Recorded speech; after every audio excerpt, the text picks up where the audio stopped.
Assalamualaikum warahmatullahi wabarakatuh. Salam sejahtera untuk kita semua.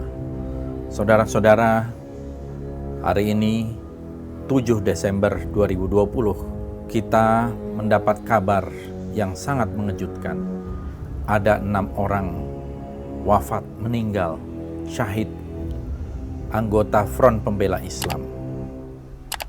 Itu diumumkan oleh Kapolda Metro Jaya siang tadi, dan saya membaca beritanya. Ini sebuah berita mengejutkan karena ada dua informasi yang sangat berbeda. Informasi dari pihak kepolisian dan informasi dari Front Pembela Islam. Informasi dari pihak kepolisian mengatakan bahwa mereka sedang membuntuti, mengikuti iring-iringan dari mobil yang dikendarai oleh Habib Rizik Syihab dan para pengawalnya. Dan kemudian terjadi tembakan-tembakan. Dan mereka kemudian menembak balik, 6 orang meninggal. Itu versi polisi yang saya baca di dalam berita. Versi FPI mengatakan Habib Rizik Syihab dan keluarga sedang menuju ke wilayah Karawang Timur, paling tidak itu di tol Karawang Timur, dan dihadang oleh orang tak dikenal. Artinya orang itu tidak menggunakan identitas atau seragam. Kemudian mereka menembaki mobil dari para pengawal Habib Rizik, dan kemudian mereka diculik, tidak diketahui keberadaannya. Bahkan ada berita sebelumnya mengatakan tidak diketahui keberadaan mereka. 6 orang dari anggota Laskar FPI ini. Kemudian kita ketahui juga dalam rilis yang saya baca bahwa Habib Rizik bersama keluarga dekat, keluarga inti, hendak melakukan pengajian terbatas bersama keluarga inti. Dua informasi ini kalau kita lihat merupakan informasi yang saling bertolak belakang. Pertama, saya ingin menanggapi bahwa bagaimanapun peristiwa apapun, apalagi dalam sebuah peristiwa yang tidak ada kaitannya dengan terorisme, tidak ada kaitannya dengan separatisme, tidak boleh ada darah yang tumpah. Karena konstitusi kita mengatakan melindungi segenap tumpah darah Indonesia. Habib Rizik dan para pengikutnya adalah warga negara Indonesia, warga yang terhormat.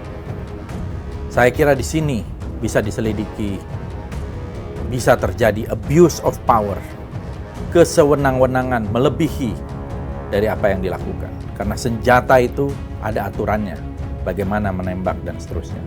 Saya yakin bahwa Habib Rizik dan para pendukung Habib Rizik adalah orang-orang warga Muslim di Indonesia yang cinta damai, cinta kepada tanah air, cinta kepada bangsa ini. Tidak akan menggunakan kekerasan, tidak akan menggunakan senjata, dan senjatanya dari mana. Oleh karena itu, menurut saya peristiwa ini harus segera diselidiki.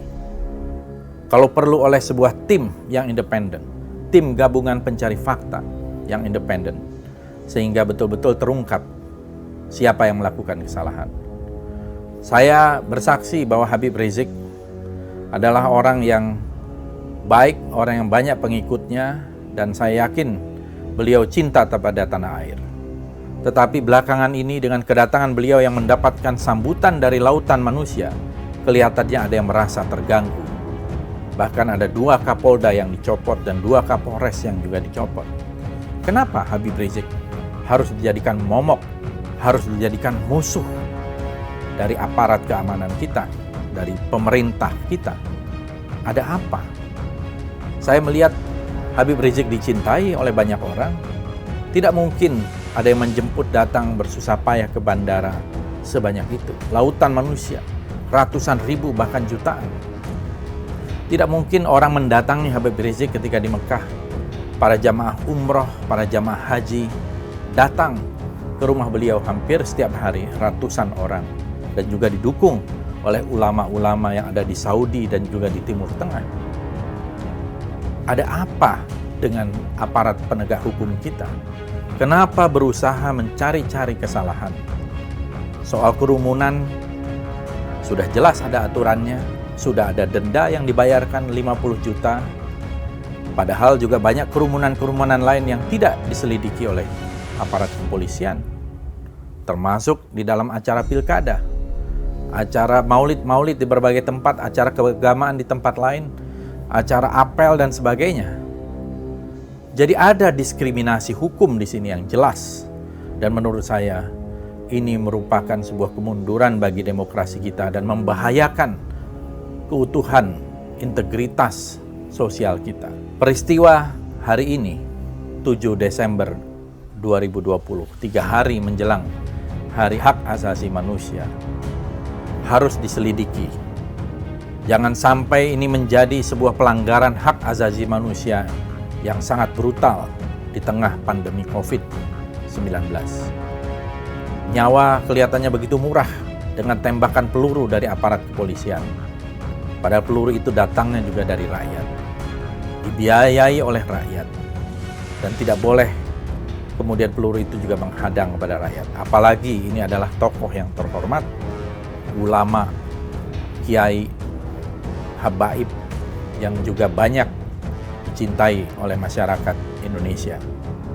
Saudara-saudara, marilah kita ikuti kasus ini secara seksama agar tidak lagi terjadi upaya-upaya diskriminasi hukum terhadap mereka yang bersuara vokal, termasuk yang mereka melakukan kritik kepada pemerintah atau mereka yang tidak disukai oleh pemerintah. Itulah yang namanya demokrasi. Peristiwa ini menurut saya harus mendapatkan perhatian secara serius dari pemerintah untuk mengevaluasi aparat yang ada di lapangan maupun aparat yang menginstruksikan pelaku penembakan terhadap para pengawal Habib Rizik tersebut. Apakah ini sudah sesuai dengan SOP, Standard Operating Procedure yang ada, ataukah ini inisiatif dari oknum-oknum tertentu untuk membuntuti rakyat sipil, tokoh sipil kemana-mana tanpa melalui sebuah prosedur yang tepat, yang benar. Ini menurut saya harus diselidiki siapa yang melakukan perintah untuk melakukan penguntitan terhadap Habib Rizik dan para pengikutnya, termasuk juga melakukan penembakan, penghadangan, penyerangan, dan mungkin juga penculikan. Ini merupakan satu tindakan yang sangat serius ya, terhadap tokoh umat ya, kepada Habib Rizik Syihab dan para pendukungnya, dan saya kira ini sangat membahayakan integritas sosial kita. Kita seharusnya menciptakan satu iklim yang damai, iklim yang sejuk, dan membangun persatuan tanpa sebuah prasangka dengan menerapkan keadilan. Tetapi kelihatannya memang ada usaha-usaha yang mentarget Habib Rizik Syihab untuk menjadi pesakitan. Mudah-mudahan akan segera ada titik terang dan keadilan betul-betul muncul. Siapa yang bersalah harus bertanggung jawab, termasuk Kapolda Metro Jaya.